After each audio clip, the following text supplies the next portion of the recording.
माझी जन्मठेप प्रकरण दुसरे उत्तरार्ध अंदमानात शुद्धी भाग 7. बाबा रावांवर हल्ला. इतके झाले तरी मधूनमधून शुद्धीच्या कार्यात मुसलमानांशी अगदी दंग्या धोप्यापर्यंत प्रसंग आम्हावर येतच होते.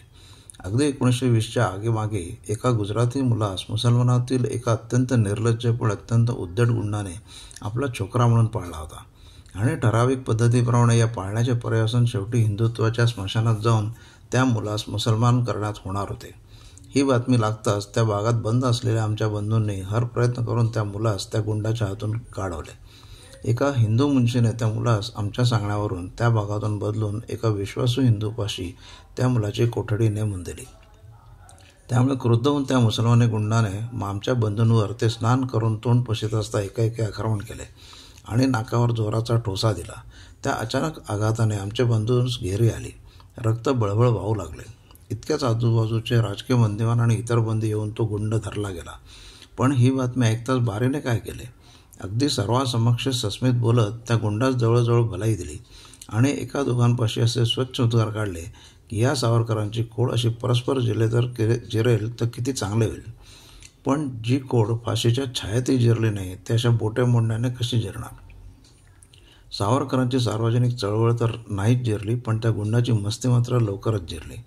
त्यास इतर अपराधासाठी पुढे 2दा वेध खावे लागून तो आमच्या खोलीच्या शेजारी जेव्हा बंद झाला तेव्हा गोगलगाईसारखा मऊ येऊन आम्हास बाबा म्हणे आणि स्पष्ट सांगे, गणेश बाबूंवर आघात करण्यास मला बारीने चितावले, नाहीतर माझ्या बापाची छाती नव्हती. मग तेही त्याचे कथन कितपत सत्य होते हे एक त्याला किंवा त्याच्या बारी महाराजासच ठाऊक. स्वतः अशा अनेक पीडा सहन कराव्या लागत, चळवळता सोडवेना. अशा आधीच अवश कष्टकारक आणि असहाय्य स्थितीत दिवस काढावे लागत असताही जेव्हा त्या सार्वजनिक खटपटीमुळे ती स्थिती अत्यंत असह्य होऊन जाई तेव्हा केव्हा केव्हा वाटे देखील की पुरे आता ही उलडाल. एक स्वतःचे कष्ट सोसित आहोत तेवढे आपल्या वाट्याचे सार्वजनिक कर्तव्य आपण करीत आहोत ते पुरे. आता इतर लहान सहान कर्तव्यांचा भार इतरांनी उचलावा. पण ही वृत्ती थोडा वेळ टिकते न टिकते तोच एखादा हिंदू मुसलमानांच्या घेऱ्यात गुंतला आहे किंवा एखाद्या बंदिवानावर, मग तो कोणी का असेना, अधिकाऱ्यांनी अन्यायाने मारहाण चालवली आहे असे कळताच प्रतिक्रिया शक्ती एकदम अंगात उसळून यावी. तो अन्याय व अपमान स्वतःचाच वाटून अगदी स्वस्थ बसून राहतच येऊ नये. मनाने वारंवार म्हणावे, न जानपदिकम दुःख एकहा सोहित मरुती अशोचन प्रतिकुर्वीत यदि पश्येत पक्रकम. या वचनाने मनाची उदंड प्रवृत्तीसारखे रोखीत असावे. मला वाटते जेव्हा मनास आपल्या जातीच्या, राष्ट्राच्या किंवा धर्माच्या अपमानाने असह्य वेदना होतात, परंतु उपाय चालत नसल्याने ते पंजरबद्ध वाघासारखे नुसते तडफडत राहते, तेव्हा केव्हा तरी अशा कोणी प्रसंगी श्री समर्थांच्या तोंडून उद्गार बाहेर पडले असावेत की स्वार्थ गेला ताटातुटी जडती परार्थ उपाधी, आता सावधान जीवा त्याग केलाची करावा. त्यांच्या मनास अशा अवस्थेच्या विवंचितेतून मुक्त करून काहीतरी शांत करण्यासाठी उद्गारल्या गेलेल्या या वचनाचा मी वारंवार जप करून माझे मनही शांत करण्याचा यत्न करावा. कारण पदोपदी राष्ट्रीय आणि धार्मिक अपमानांच्या आघातास सहन करता करता ते आग लागल्यासारखे पेटू पाहावे. या स्वभावामुळे अनेक मानसिक, शारीरिक आणि लौकिक छळ आणि त्रास होत असताही हिंदू लोकात हिंदुत्वाचा अभिमान संचारून त्यास एक सबळ राष्ट्र करण्यासाठी त्यांच्यातील घातक अशा मूर्ख रूढींचा नायनाट करण्याचे हे कार्य अधिकाऱ्यांच्या, मुसलमानांच्या आणि स्वतः स्वजनीय स्वधर्मीय हिंदू लोकांच्या विरोधाशी टक्कर देत शक्यतो रेटण्या वाचून आम्हास स्वस्तच बसवत नसे. शीघ्रच आम्हास इतक्यात कळकळीने सहाय्य करणारे अनेक राजबंदी आणि साधारण बंदी मिळत गेले. त्यातील प्रमुखांची नावे येथे देण्याचे वारंवार मनात येते, परंतु त्यांच्या सध्याच्या परिस्थितीत तशी नावे देणे त्यांना रुचेल की नाही हे आम्हास त्यांच्याकडून अद्याप कळणे न शक्य झाल्याने ती नावे येथे देता येत नाहीत. पुढील आवृत्तीचा योग कधी झाल्यास मी अवश्य देऊन कृतज्ञतेच्या ऋणातून आम्ही स्वतःस आणि आमच्या वाचकास अंशतः तरी मुक्त करू. विशेषतः पंजाबमध्ये लाहोरच्या खटल्याचे जे राजकीय बंदिवान आले त्यांच्यात ह्या हिंदुत्वाला वाहून घेऊन नीचातला नीच किंवा क्षुद्रातला शूद्र हिंदू असला तरीही त्याचे शिक्षणार्थ, स्वधर्म प्रसारार्थ आणि परधर्माचे पंजातून त्या सोडवण्यासाठी व्यक्तिशः सतत झटत राहणारे बरेच कृतीनिश्चयी देशभक्त पुढे पुढे निघाले. परंतु त्यातील बहुतेकास देखील या शुद्धी हिंदू संघटनेचे महत्त्व समजावून देऊन या कार्यास प्रवृत्त करणे शक्य होईतो याचा सर्व भार आम्हास आमच्या साध्या बंदिवानातील थोड्या सहाय्यासकट सोसावा लागला. इतरत्र वर्णन केल्याप्रमाणे जेव्हा जेव्हा हळूहळू सर्वत्र हिंदुत्वाचे अभिमानी असलेले अधिकारी, वॉर्डरांपासून मुन्शी, पेटी ऑफिसर, तंडेल, जमादार इतकेच काय, पण स्वतंत्र लोकातील अधिकाऱ्यांपर्यंत नाना प्रकारे खटपट करून वशिले लावून नेमले गेले आणि धर्मवेडाने ज्यांच्या नीच प्रवृत्ती अधिकच उदंड झालेल्या होत्या असे पठाणी, पंजाबी आदी करून मुसलमान अधिकारी पेचात पकडून तोडून टाकवण्यात आले, तेव्हा अर्थातच हिंदूंवरचा छळ व अन्याय कमी होऊन वाटवण्याची मुसलमानांची प्रतिक्रियाही बंद झाली. 4 माणसे सोडून निदान जिल्ह्यातील आमच्या माहितीत असलेले जेवढे पूर्वी कधी भ्रष्ट झालेले हिंदू होते तेवढे परत स्वधर्मात घेण्यात आले. या कामी कारागारातील ज्या काही भांडणांचे त्रोटक वर्णन दिलेले आहे त्याचप्रमाणे हिंदू मुसलमानांची भांडणे धर्मांतर आणि शुद्धीवरून जिल्ह्यातून वसाहतीवर झुंजावी लागली. उर्दू नावाच्या जिल्ह्यात एकदा वरिष्ठ अधिकाऱ्यांपर्यंत भांडण उभय पक्षांकडून नेण्यात आल्याने कारागाराप्रमाणेच आज्ञा झाली की सरकारीरित्या कोणत्याही हिंदूंचे व मुसलमानांचे धर्मांतर मान्य करण्यात येणार नाही. त्याचा अर्थ अर्थातच असा झाला की बंदी अंदमानात येताना जो त्याचा धर्म असेल तोच शेवटपर्यंत सरकारी रीतीने मान्य केला जाईल. या आज्ञेने त्या वसाहतीत जे हिंदू मुसलमान झाले किंवा नावे बदलून घेते झाले त्यांच्या भ्रष्टीकरणाचा सरकारी अधिकार आपोआपच सुटला आणि त्यामुळे त्यांना परत हिंदू म्हणून घेण्यात मुसलमानांनी हक्क सांगितल्यामुळे खटला होण्याची किंवा अधिकाऱ्यांच्या रोषाची भीती वाटेनाशी झाली. या परिस्थितीतील फेरफारामुळे जे मुसलमान म्हणवले जात त्यांची मूळची जात कोणती हे पाहणे आवश्यक झाले. त्याविरहित कित्येक वेळा हिंदू मुलांच्या नावापुढे सरकारी लिखाणातून आम्हास त्यांच्या स्वतःच्या बंदीपत्रकांवरही चापून मुसलमानी धर्माचे अनुयायी म्हणून जे लिहिलेले असे त्याचेही परीक्षण करणे होतेच. मुसलमान मुन्शी असा प्रकार करताना आम्ही पाहिलेले आहे. आता ज्यावेळेस आम्ही लिहित आहोत त्यावेळेस येथे रत्नागिरीत एका हिंदू भंग्याच्या मुलाचे नाव मुसलमानी प्रयत्नांत करून मुसलमान म्हणून लावले गेले ही गोष्ट उघडकीस आली आहे. या हिंदू भंग्याने 2 आवेदने केली तरी त्याचा अज्ञान मुलगा म्हणून मुसलमान म्हणूनच गणला जात आहे. ही कारवाई 4 वर्षापूर्वी तो मिशनरी शाळेत असता झाली. नेहमी तो मुसलमान म्हणून लोक म्हणत असलेले ऐकता ते अज्ञान मूल स्वतःलाही मुसलमान म्हणू लागले. आता ती सगळी गोष्ट उघडकीस आली आहे म्हणून निभावले. लवकरच सरकारी लिखाणातून ज्याची हिंदू जाती मान्य होईल. ही आत्ताच्या रत्नागिरीतली स्थिती. तेव्हा मूळ कागदावरून एकदा सर्व चौकशी करून हिंदूंच्या सर्व माणसांची गणती व्हावी. जे पतीत हिंदू शुद्धीकृत झालेले आहेत त्यांची मध्यंतरी बदललेली मुसलमान नावे आणि धर्म खोडून टाकून लिखाणात हिंदू नावे आणि धर्म राहिला जावा आणि बळे ज्यांची नावे परधर्मीय म्हणून गणली जात त्यांची हिंदू लोकांच्या टिपणात बरोबर नोंद व्हावी म्हणून ते मूळचे हिंदुस्थानातून प्रत्येक बंदिवानाबरोबर आलेले कागदपत्र पाहणे आवश्यक होते. पण हे वास्तविक वर्षामागचे कागदपत्र पाहावयास मिळणार कसे आणि मिळाले तरी हे काम सरकार करू देणार कसे? सुदैवाने हा प्रश्न सोडवण्याची अचानक संधी आली.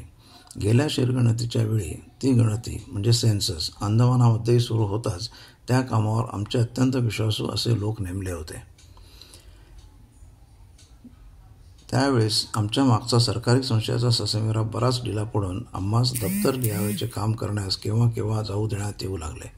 कसे व केव्हा हे वृत्त पुढे येईलच, पण शुद्धीच्या वृत्तांताच्या अनुसंधानाकरिता ही घटना इथे गृहीत धरली आहे. या गेल्या शिरगणतीच्या कामास अंदमानात आरंभ होताच दुर्दैवाने हिंदुस्थानातील हिंदूंमधील सांप्रदायिक भांडणाचा प्रतिध्वनी येथेही उमटू लागला. माझ्या मनातून ती नूतन शिरगणतीची संधी साधून मागच्या सर्व त्रुटी आणि भ्रष्टीकरणाच्या हेतुपुरस्सर केलेल्या खोडाखोडी सुधारून घेऊन हिंदूंची अखंड आणि सुधारलेली शिरगणती होऊन त्यांची संख्या निश्चितपणे सरकारी टिप्पणीत नोंदवून घ्यावी असे होते. याविषयी माझ्या सहकाऱ्यांशी संगनमत करून शक्य त्या लेखालयातून अंदमानच्या सर्व जिल्ह्यात निरोप धाडले. सुदैवाने शिरगणतीचे कागदपत्र अवेक्षून नाव, गाव, धर्म, जात बंदिवानांनी बरोबर सांगितली की नाही हे मूळ वॉरंटाच्या प्रतीवरून ठरवण्यासाठी ती वॉरंटे बहुतेक कारागारातील टिपणातूनच नीट नोंदलेली असल्याने ते काम इकडे देण्यात आले. तेव्हा या कामास हातभार लावण्यास आमच्यातील बरीच मंडळी पुढे आली आणि त्यांना परवानगी देण्यात आली. परंतु मध्यंतरी आमच्या काही आर्य समाजी बंधूंनी जुन्या काळी हिंदू शब्दासंबंधी त्या समाजातील लोकांचा जो भ्रामक समज झाला होता त्याचीच पुनरावृत्ती करून शिरगणतेत आपली नावे हिंदू म्हणून न नोंदता आर्य म्हणून नोंदवावी असा भेद केला. आर्य समाजीयांचे हे विचार ऐकताच त्यावेळेस कारागारातील गेलेल्या शीख राजबंदीमुखी काही पुढाऱ्यांनी अंदमानातील शीख बंदिवानांनी आणि शिपायांनी आपण हिंदू म्हणून न घेता शीख म्हणून स्वतंत्र नोंद करावी असा हट्ट धरला. हा हिंदू शब्दाच्या वास्तविक अर्थाविषयी हिंदूतील अनेक संप्रदायांचा असलेला तिरस्कार भाषाशास्त्रीय अगदी ऐतिहासिक अज्ञानाचा परिणाम आहे. ही गोष्ट आम्ही आमच्या हिंदुत्व नावाच्या पुस्तकात सविस्तरपणे सिद्ध केलेली आहे. यास्तव आणि आता लजपतराय, श्रद्धानंद, परमानंद इत्यादी आर्य समाजाच्या विख्यात पुढाऱ्यांनाही हिंदू शब्दाविषयी यथार्थ महत्त्व दाखविले असल्याने आणि हिंदू संघटनांच्या व्यापक चळवळीत हे आकुंचित्व लुप्त होऊन सनातनी आर्य दोघेही हिंदुत्वाचे अभिमानाने प्रेरित होऊन आपसातील शाब्दिक शुष्क भेद पुष्कळ अंशी विसरून गेल्याने आम्ही हिंदू शब्दाचा खरा अर्थ आणि खरी व्याख्या काय याची चर्चा येथे करत बसत नाही. इतके सांगणे पुरे आहे की इंग्लंडमध्ये असतानाच हिंदूंच्या सांप्रदायिक कलहाने हिंदुत्वाचे खंड खंड पडून आपल्या अखिल जातीस एका सूत्रात एका ध्वजाखाली आणण्याचे सामर्थ्य सद्य परिस्थितीत ज्या एकाच शब्दात उरलेले आहे तो हिंदू शब्द भ्रामक विद्वेषाच्या घावाने पंगू होईल ही भीती आम्हास जेव्हा चिंता उत्पन्न करू लागली तेव्हा आम्ही त्या संकटास तोंड देण्यासाठी हिंदू शब्दाची जी सत्य, ऐतिहासिक आणि सार्वत्रिक व्याख्या आपल्या मनाशी ठरवली होती तिचा उपदेश आम्ही रात्रंदिवस सुशिक्षित व अशिक्षित हा विचार न करता अंदमानातील बंदिवानांना आणि स्वतंत्रांना सारखा करीत चाललो. ज्याची ज्याची पितृभूमी आणि पुण्यभूमी, धर्मभूमी हिंदुस्थान आहे तो हिंदू या व्याख्येची चर्चा, तिचा कल त्या दिवसात जो जो आर्य समाजी, शीख, जैन भेटे त्याच्याशी आम्ही सतत चालवला होता. आज आता हिंदुत्व पुस्तक प्रसिद्ध झालेलं आहे. ती हिंदुत्वाची व्याख्या असिंधू सिंधूपर्यंत यस्य भारत भूमिका पितृभू पुण्यभूषैव स वै हिंदू रीती स्वतः. हिंदुस्थानातील मोठमोठ्या विचारवंतांपासून तो बहुतेक हिंदू सभेच्या शाखा प्रशासन मान्य होत आला आहे. अंदमानातील त्या दिवसात ती व्याख्या नवीनच पुढे आल्याने त्याची सत्यता आणि उपयुक्तता पटवण्यात व्यक्तिमात्रागणिक चर्चा करावी लागल्याने केवढी आटापीट करावी लागली. परंतु फलतः माझ्या आर्य समाजी मित्रांना हिंदू शब्दाविषयीची तिरस्कार बुद्धी त्यायोगे पुष्कळ कमी होऊन त्यांनी आपणास हिंदू म्हणून नोंदवून घेण्याचे मान्य केले. केवळ हिंदू शब्दापुढे कंसात आर्य समाजी म्हणून अधिक उल्लेख केला जावा इतकेच ठरले. हीच न्याय्य तडजोड शीख मित्रांनीही सुचवली. परंतु त्यांच्यातील काही जण अगदी अतिरेक करण्यासही सिद्ध झालेले असल्याने त्यांची समजूत घालण्यास पुष्कळ त्रास पडला.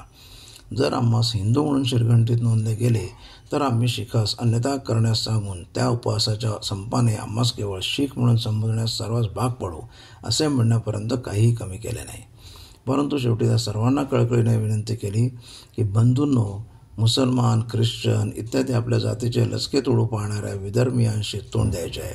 तेव्हा अशा वेळी तरी आपण हा जातीविधायक दुराभिमान सोडावा. निदान हे प्रकरण इतक्या विकोपास तरी नेऊ नये. हिंदू शक्यतो फूट पाडून आपल्या अखंड समाजाचे तुकडे पाडू इच्छिणारे परके शीख हिंदू नाहीत. त्यांची शिरगंटी निराळी करावी असे म्हणणारच त्यांचा डाव हाणून पाडायचा का सांप्रदायिक हट्टाने त्या हितशत्रूस सहाय्य द्यायचे हा प्रश्न एका शब्दाचा नाही. त्या शब्दाप्रमाणे आपल्या या पुरातन जातीस एका सूत्रास एका नावाखाली आणणारा दुसरा कोणता तरी शब्द या परिस्थितीत अस्तित्वात आहे का?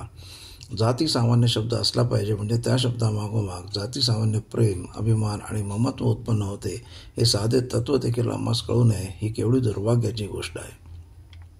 बरे, हिंदू म्हणून घेतले म्हणजे शीख म्हणून घ्यायचे नाही असं थोडेच आहे.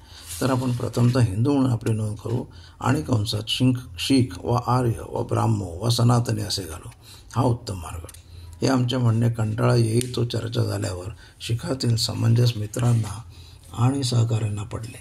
त्यांनी अन्नत्यागादी अतिरेकी उपायांचा अवलंब करण्याचा भेद हाणून पाडला. त्यातही एक अतिरेकी असताही जातैक्याचा सर्वनाश सांप्रदायिक दुर्भामान कसा करतो ही स्पष्ट करणारी घटना अनायास घडून गेली. शिखातच अकाली, सहजधारी, केशधारी इत्यादी जे पंथ होते त्यांच्यात वाद होऊन कोणी आपण केशधारी शीख म्हणून नोंदवू, नुसते शीख म्हणून नाही असा हट्ट करू लागले. एकदा संप्रदायाची आकुंचित दृष्टी धरली म्हणजे जातैक्याच्या कपल्या कशा उडत जातात त्याचे उदाहरण मी सर्वांस दाखवले. त्याचाही चांगला परिणाम झाला. अंती माझ्या शीख मित्रांच्या साह्याने सर्वांची काहीतरी तडजोड शक्य झाली. शिखांनी आपले म्हणणे मांडणारे एक अर्ज वरिष्ठ अधिकाऱ्यास धाडावे, परंतु त्याहून अधिक काही विरोध न करता शिरघंटेत हिंदू या पंक्तीत आपली नावे नोंदवून घेऊन कंसात शीख म्हणून लिहावे असे ठरले. ही तडजोड अगदी न्याय्य होती, कारण शिखांच्या मूळ वरवंटावरच त्यांचे नाव नंतर पंथ शीख असे असून पुढे पुन्हा जाती, जाट वा मजबी इत्यादी उल्लेख असत. ही प्रिझनर शीट्स प्रत्येक शिखापाशी आपापली ठेवलेली असत. परंतु मी जाट नसून शीख आहे असे कोणीही म्हणत नसे. मग त्या जाट, सोधी इत्यादी जाती हिंदूंच्याच असल्याने त्यांच्याप्रमाणेच हिंदू या पंक्तीत आपली नावे नोंदवण्यास त्यास काहीच हरकत नव्हती. या निमित्ताने हिंदू शब्दाची खरी व्याख्या काय याचे ज्ञान मात्र हिंदू लोकात प्रसूत होण्यास चांगले सहाय्य झाले. सरकारी मोठ्या अधिकारांवर असलेल्या हिंदू स्वतंत्र अधिकाऱ्यांपर्यंतही चर्चा चालली होती. शेवटी एकदाची सर्वांची एकवाक्यता होऊन शिरगणतीचे कागद जेव्हा अन्वेषण शुद्ध करून शेवटची प्रत आपणास आले, तेव्हा आमच्या देशाभिमानी आणि उत्साही सहकाऱ्यांसह आम्ही संप्रदाय निरीक्षक हिंदू मात्र एका हिंदू या उल्लेखातच समाविष्ट करू शकलो. जुनी वारंटे पाहता पाहता दिवसचे दिवस सारखे बसून घालवावे लागत. ही भाडे चाळताना किती गमती उघडकीस येत. एका मूळच्या भंग्याने आपली जात बदलता बदलता ताज्या सरकारी लिखाणातून ब्राह्मण म्हणून लावले होते आणि शिरगणतीतही तसेच सांगितले होते. कारण ब्राह्मण म्हणवले म्हणजे स्वयंपाकाच्या एखाद्या खाऊ जागेवर नेमणूक होण्याची संधी व्हावी. भंग्याने ब्राह्मण म्हणवले त्यास मला केवळ कौतुक काय ते वाटले. परंतु मूळचे हिंदू म्हणून असलेल्या किती लोकांस छळाने, बळाने, कपटाने हे मुसलमान करून टाकले होते ते पाहून आश्चर्य आणि खेद वाटू लागे.